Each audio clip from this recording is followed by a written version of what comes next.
Kami kembali dengan diskusi mengenai terorisme pemirsa. Pak Nasir, kalau kita lihat dengan perkembangan yang ada saat ini, kelompok terorisme dari Santoso sudah tidak bisa dikatakan sudah lumpuh dengan pemimpinnya sudah tewas. Tapi dengan adanya misalnya pengaruh-pengaruh dari ISIS, itu apakah nanti akan ada hal-hal yang berpengaruh secara konkret terhadap pembentukan RUU terorisme kita? Iya, jadi memang kita menyadari bahwa yang namanya terorisme ini bukan fenomena lokal ya. Dia sudah menjadi fenomena global ya.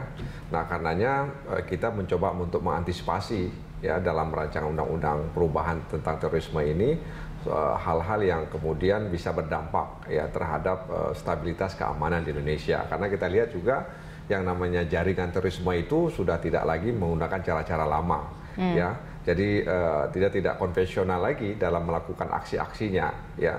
Dan jaringan mereka juga bukan jaringan hanya di Indonesia saja, ya, tapi juga sudah kemana-mana begitu, ke Filipina, ke Malaysia dan lain sebagainya. Dan tentu saja jaringan-jaringan ini, ya, jaringan-jaringan ini ya bisa saja ada motif ideologi dan juga ada motif-motif di luar ideologi, ya. Dan tentu saja mereka berusaha untuk mempertahankan keberadaan mereka.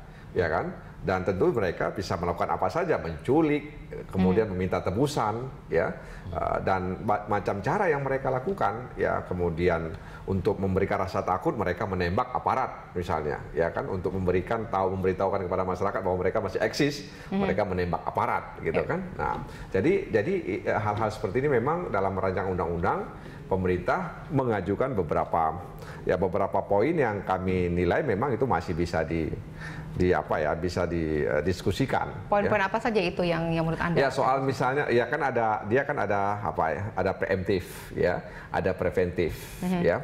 Jadi memang kita sebenarnya lebih menekankan fungsi preemptif dan preventif tadi itu. Ya, preemptif itu misalnya bisa mendeteksi dini ya, mendeteksi dini potensi-potensi ya hadirnya paham radikalisme yang mengarah kepada aksi-aksi kekerasan.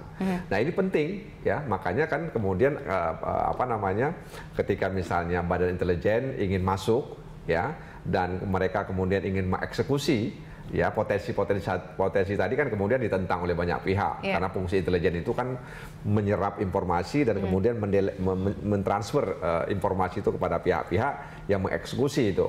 Jadi memang ini ya memang lihat situasinya tidak salah juga kalau kemudian ada keinginan intelijen untuk bisa mengeksekusi ya potensi-potensi yang mereka lihat ini mengarah kepada aksi-aksi atau bibit hadirnya kelompok-kelompok terorisme. Ya, tapi tentu kita kan nggak bisa melihat hitam putih semua ini. Ya, ada instrumen-instrumen yang kemudian menjadi pedoman dalam melakukan tindakan seperti itu. Ya, tadi satu hal itu memang juga banyak mendapat tentangan dari masyarakat, khususnya dari Komnas HAM ya, karena kan kalau misalnya punya hak untuk mengeksekusi begitu, dan itu juga akan mungkin mencederai hak asasi manusia seseorang begitu ya. Nah, kenapa menurut Anda banyak hal yang ditentang dalam hal ini oleh masyarakat, misalnya dalam RUU terorisme ini? Ya, itu kan kembali kepada trust menurut saya, ya, trust. Bagaimana kemudian institusi yang diberi otoritas oleh undang-undang itu bisa menghadirkan trust, kepercayaan kepada publik bahwa mereka melakukan ini penuh dengan akuntabilitas. Artinya sisi akuntabilitasnya itu mereka penuhi, ya. Nah, karenanya memang di dalam kalau kita lihat bercermin kepada undang-undang tentang pertahanan negara, undang-undang tentang TNI, undang-undang tentang kepolisian Republik Indonesia, undang-undang tentang terorisme, itu sebenarnya kan kedua institusi dalam hal ini TNI dan Polri itu kan punya diberi juga oleh undang-undang untuk menghadapi semacam terorisme ya, menghadapi terorisme. Nah, makanya kan kita ingin agar dua institusi ini bisa terlibat ya. Tentu saja memang banyak pihak yang menentang keterlibatan TNI dalam mengatasi terorisme tadi ini ya. Artinya TNI terlibat ketika dibutuhkan, ya kan, ketika dibutuhkan.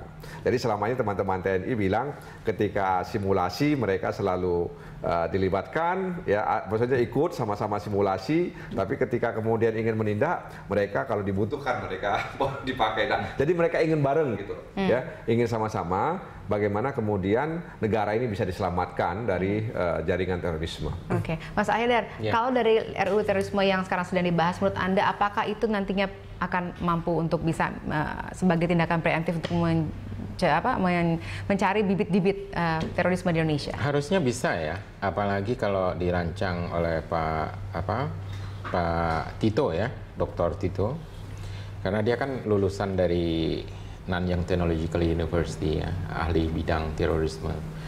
Dan saya kira memang dari kasus Santoso ini kan ditangkap oleh ditembak oleh tentara dari Kostrad ya. Dan di sini kita harus mengakui bahwa harusnya ada division of labor, division of job ya antara TNI dengan Polri. Jadi kalau untuk urusan kalau misalnya sudah masalah pembajakan kapal, pesawat dan sebagainya itu sudah harusnya itu diserahkan sepenuhnya kepada TNI. Atau kalau urusan tempur seperti urusan Santoso ini itu seharusnya diserahkan kepada TNI atau militer.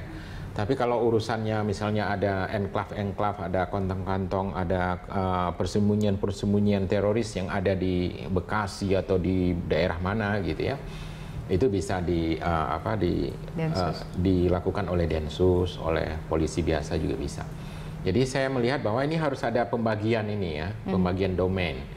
Kalau domain tempur, domain kemudian maritim terorisme itu juga secara teoretik itu nggak bisa diatasi oleh polisi. Polisi sudah terlalu sibuk dengan lalu lintas, dengan narkoba, dengan macam-macam ya. Jadi sebaiknya ini diserahkan secara khusus kepada militer, kepada tentara.